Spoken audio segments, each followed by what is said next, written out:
bueno, funcionó la tecnología virtual, pero esta directa no está funcionando. Ok, bueno, más o menos la idea, los temas que quisiera abordar muy rápidamente. La primera es tratar de entender en qué marco conceptual se inscribe en el tema de las transferencias monetarias. Creo que es bien importante tratar de situar en general lo que es la protección social, los programas de protección social, sus objetivos. Un segundo elemento es aproximarnos a cuáles de esas dimensiones de la efectividad, cómo se está midiendo la efectividad de las transferencias monetarias y cuáles son los factores asociados detrás de esta efectividad que uno puede encontrar a lo largo de la experiencia global, regional y por supuesto en el caso ecuatoriano. Y también quisiéramos un poco incluirnos en esta otra mirada del tema de la efectividad, no solamente vinculada en el tema de reducción de la pobreza o de brecha de pobreza, sino también mirando cuáles son los objetivos inherentes a la producción del capital humano, que en muchos casos, como lo señalaba ya en el recuento que hizo Simón en su presentación, está muy vinculada a estos diseños de las transferencias monetarias condicionadas que tienen objetivos específicos y mirar qué está ocurriendo alrededor de esas dimensiones. Y por último, más bien invitarles a algunos de los desafíos que existen a nivel global y mundial que son parte de la reflexión, no solamente de los ámbitos académicos, de los tomadores de decisiones, y que creo que es bien importante que la sociedad se involucre en este debate para mirar un consenso hacia un nuevo contrato social.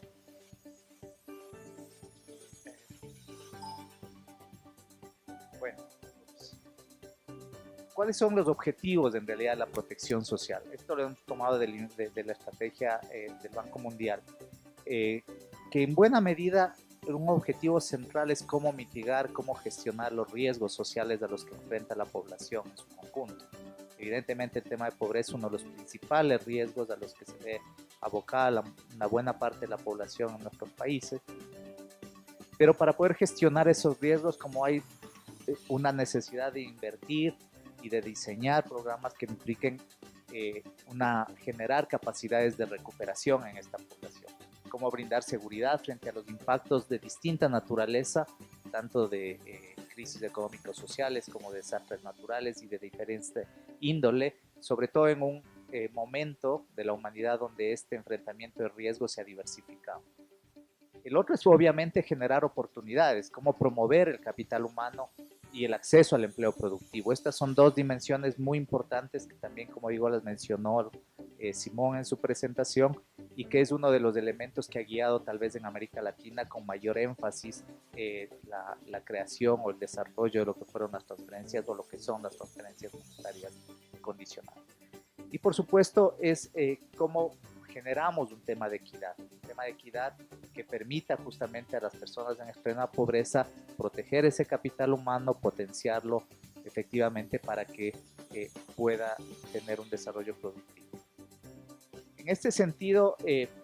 estas dimensiones implican entonces que hay como tres ámbitos de la protección social, lo que se ha denominado como asistencia social o redes de protección social, que en su gran mayoría están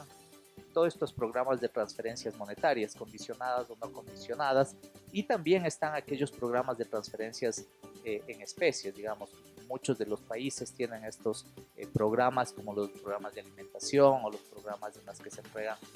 no efectivos sino especies, aún subsisten en la región y son parte importante de la red de asistencia social. Un segundo pilar, digamos, o elemento que constituye la red de protección implica el tema de la seguridad social, que básicamente está muy enfocado al tema de los programas contributivos, aquellos que están vinculados al tema de la inserción laboral. Y un elemento adicional que es fundamental, ya lo señaló también en la presentación que su colega de CEPAL, muy importante el tema de los programas vinculados al mercado laboral, a cómo fomentar la empleabilidad y cómo estos programas que pueden ser también sujetos de transferencias monetarias, pero que su objetivo está más vinculado a promover la empleabilidad temporal o permanente de las familias sujetas a los riesgos que habíamos mencionado. Nosotros nos vamos a enfocar mucho más en la primera parte, que es el objeto de la conversación del día de hoy, que son justamente la parte de las transferencias monetarias en este ámbito de la asistencia social. Y quisiéramos dar como digo, una mirada muy global al tema y tratar de hacer algunas acotaciones del caso ecuatoriano. Aquí como nosotros vemos cuáles son las tres dimensiones fundamentales que uno mira qué tan efectivos son este conjunto de programas, no necesariamente solo un programa en particular, sino este conjunto de programas de transferencias monetarias. Y básicamente hay tres indicadores que uno mira para mirar la efectividad. El uno, evidentemente, es la reducción en la incidencia de pobreza, ¿no es cierto? ¿Cuántos han podido ayudar a estos programas de transferencia a salir de la situación de pobreza? Un segundo nivel es cuánto es la brecha, cuánto es la diferencia que hay, ¿no es cierto?, entre las personas que están en pobreza para poder llegar a ese objetivo de salida de pobreza. Y el otro es cuánto contribuyen a la equidad. En esta gráfica básicamente lo que vemos es cuál es esta reducción en el tono azul en el tema de equidad, tal vez es donde no necesariamente han sido los mayores logros que han tenido las redes de asistencia social. O sea, a nivel global apenas se ha llegado a un 2%, ¿cierto?, de reducción en los niveles de inequidad, y en los países de ingreso alto, ¿cierto?, que son donde se ha logrado un mayor efecto, digamos, en la reducción de los niveles de inequidad, y en los países de ingresos mediano-bajo, que es donde de alguna manera se encuentra situado el Ecuador, su nivel de reducción de inequidad apenas ha llegado al promedio del mundo, que es de 2%. En el tema de reducción del recuento de pobreza, como está ahí, o de la incidencia de pobreza, básicamente lo que hemos visto ahí es que hay una reducción a nivel global del 8%, mientras que en los países de ingreso medio-bajo, que es, como digo, donde se sitúa mayormente el caso ecuatoriano, está alrededor del 7% de reducción en el tema de pobreza por efecto, insisto, de este conjunto de transferencias monetarias. Y vemos que hay un mayor efecto, ¿no es cierto?, en aquellos países de ingresos medio altos y los países de ingreso alto. ¿Qué factores en este sentido, decíamos, pueden estar incidiendo? No tienen efectos de causalidad, no pretenden ser un análisis que pretenda mirar de manera rigurosa lo que son los determinantes detrás, pero uno de los principales elementos que se ha discutido hoy, Julia lo planteaba en la mañana, en la presentación, la primera presentación de esta tarde, uno de los temas importantes del tema de la cobertura, es decir, cómo realmente podemos llegar al quintil más pobre de la población y cuánto se está llegando a la población en su conjunto. Entonces, cuando uno mira esto, la verdad, en los países de ingreso mediano-bajo, el nivel de cobertura que tendrían los quintiles más pobres alcanza alrededor del 54% en promedio. Mientras que el quintil más pobre en los países de ingreso alto, como ustedes pueden ver, puede estar bordeando casi el 100%. Es decir, hay una cobertura total de la mayoría de los poblaciones en pobreza extrema y moderada cubiertos por este tipo de programas. Entonces, es importante tener en cuenta, y lo vamos a ver posteriormente, que este ha sido uno de los factores que hace que la efectividad del conjunto de transferencias pueda ser mucho más alto en estos países. Otro elemento tiene que ver con el nivel de gasto, sin duda alguna. Es decir, cuánto gastan las sociedades, cuánto invierten las sociedades en este tipo de programas, sobre el cual hay mucho debate. Pero es muy importante mirar, por ejemplo, en el caso de la línea verde que ustedes ven ahí, los países de la OCDE, es decir, los países más desarrollados, más ricos del mundo, están gastando en este tipo de programas de asistencia social casi el 2.7% de su Producto Interno Bruto, muy por encima de lo que están gastando la mayoría de los países de la región, en el caso de América Latina. Y por supuesto, como estamos mirando ahí, que está en alrededor del 1.5% del PIB. El caso ecuatoriano está un poquito inferior a este nivel, ¿cierto?, de lo que está gastando el país, lo cual implica que hay un margen, una necesidad de, si se quiere ser más efectivo, no se lo puede hacer sin incrementar el gasto en este tipo de programas de transferencia. Otro elemento que también se lo topó, pero ya en esta mirada global, es cuál es la generosidad de estas transferencias, cuál debe ser el monto ideal de estas transferencias. Sobre esto también hay mucho debate, tanto en los académicos cuanto en los decisores de política. Al fin del día, mucho de esto está definido por los límites presupuestarios, pero básicamente lo que uno ve es las transferencias monetarias en promedio, son con la misma capacidad de compra, digamos, son comparables los dólares que estamos mirando en este momento. Son $27, por ejemplo, en países de ingreso bajo frente a $106 que estarían gastando por persona en los países de ingreso alto. Esto sin duda alguna también implica cuánto a nivel de cada programa o cada conjunto de transferencias recibe cada individuo, pero también en términos de cuánto representa del ingreso global de las familias, ¿no? Y como ven a nivel global, estamos hablando de que representa alrededor del 20% del ingreso de las familias este conjunto de las transferencias. Y como vamos a ver más adelante, es muy importante entender que esta no es la principal fuente de ingreso de las familias pobres. A veces yo creo que sobre eso hay mucha confusión. Este es un elemento que ayuda a las familias pobres a equiparar como veíamos en la parte conceptual, la posibilidad de acceder a los servicios universales, al empleo, etcétera, no sustituye el ingreso que normalmente viene del trabajo, formal o informal, pero la principal fuente de ingresos de las familias nunca son las transferencias.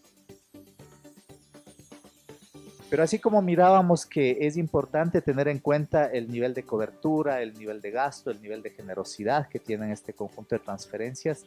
tal vez más importante es mirar la combinación que pueden hacer los países respecto a estos niveles. Es decir, cuánto gastar, a quiénes, en qué momento, la temporalidad. Y aquí uno mira un tema interesante, ¿no es cierto? Evidentemente que a mayor cobertura hay mayor gasto. El tamaño de la burbuja, como dice ahí, representa cuán efectivos han sido en la reducción de la pobreza. Entonces, países como Sudáfrica o como Georgia, que han tenido importantes aportes en reducción de la pobreza, han tenido una cobertura del quintil más pobre cercana, superior al 80%, y también han tenido, digamos,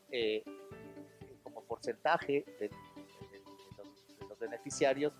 cómo estos han podido surgir con mayores niveles de gasto en estos países,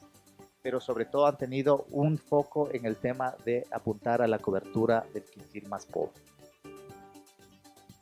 Si uno mira esto, por ejemplo, para el caso de Latinoamérica y el caso de Ecuador en particular, la misma información, ¿cierto? Uno puede mirar, por ejemplo, cómo el gasto social que estaba alrededor de Bolivia, por ejemplo, cercano al 2%, al 2% del PIB en 2012, que es cuando se tenía la información, cuando se hizo este estudio con el banco, evidentemente tenía una proporción, proporción de gasto que tenía en cuanto a la asistencia social era 1.5, menor al 1.5, pero tenía una alta cobertura y tuvo una gran efectividad en reducción de pobreza, que es lo que ven en el eje vertical, es cuánto redujo la pobreza y que estaba por sobre, cercano al 20%, entre 16 y 17% de reducción de pobreza. Ecuador estuvo en esos niveles, digamos, tuvo niveles de reducción de pobreza importantes antes del 2012 y posteriores al 2014 se redujo esa efectividad, es decir, la reducción... Discúlpeme que te interrumpa. Vamos avanzando que te quedan pocos minutos. Entonces, básicamente lo que queríamos aquí mostrar es que efectivamente se puede hacer una combinación inteligente en cuanto, aún gastando menos, Ecuador aquí lo que queríamos mostrar es que Ecuador gastó menos que Chile y tuvo efectos similares antes del 2012, pero esa efectividad se redujo después del 2014. Bueno, y esto es básicamente la misma historia pensando desde el lado de las pensiones sociales o las pensiones no contributivas, donde evidentemente el promedio es casi el 20% de cobertura en el primer quintil y nuevamente vemos países como el caso de Georgia que tienen una cobertura muy amplia, que han hecho esfuerzos enormes para y este tema de la expansión del sistema contributivo de las pensiones no contributivas es una tendencia global, una tendencia que ha visto a nivel de todos los países, tanto desarrollados como países de desarrollo.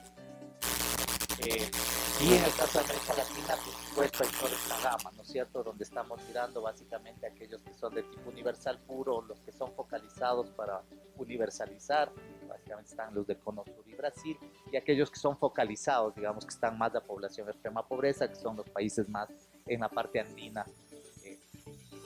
y que en el caso ecuatoriano, como vemos, cada vez ha ido creciendo la importancia del esquema no contributivo frente al esquema contributivo, sobre todo en los primeros quintiles. Sin embargo, aquí uno ve el tema de cierta regresividad que uno puede ir encontrando también en que la mayor crecimiento en términos de la parte contributiva está siendo siempre hacia los quintiles más ricos, digamos. Y esto quisiera pasarlo rápido en honor al tiempo, básicamente es en mirar cómo, si uno le mira esto desde efectividad de reducción de pobreza, reducción de brecha, pero si uno mira desde los objetivos que se plantean las transferencias monetarias institucionales, por ejemplo, acceder a la educación, acceder a la salud, uno debería esperar que quienes reciben las transferencias tengan mejores resultados en desnutrición crónica frente a los que no reciben, que son comparables, ¿no? Y aquí es lo que no vemos, ¿no es cierto? Las personas que reciben el bono tienen desempeño peor que las que sí, perdón, las que no reciben tienen un mejor desempeño que las que reciben en términos de resultados finales, por ejemplo, en desnutrición crónica o en asistencia escolar, lo cual nos dice mucho de las reformas que se deben hacer en términos de condicionalidades o de nuevos diseños de mejora en la información para lograr los resultados esperados. Esta también simplemente es para mostrar que también lo que se planteó respecto al desincentivo al tema laboral, aquí lo que uno encuentra es que tal vez en esta dimensión, que sin haber sido un objetivo natural del bono, desarrollo humano, sin embargo tiene mejores resultados en la empleabilidad de las familias que reciben el bono frente a aquellas que no reciben, como digo, siempre pensando en familias comparables, ¿no?, de nivel socioeconómico. Y lo que les había dicho, la importancia que tiene el tema del trabajo en estos hogares respecto del total de los ingresos que reciben. Nuevamente, las familias pobres, su mayor ingreso viene del trabajo. Las transferencias son un complemento para ellos y no lo mismo. Y bueno, aquí simplemente dejaría estos para la reflexión, estos tres elementos que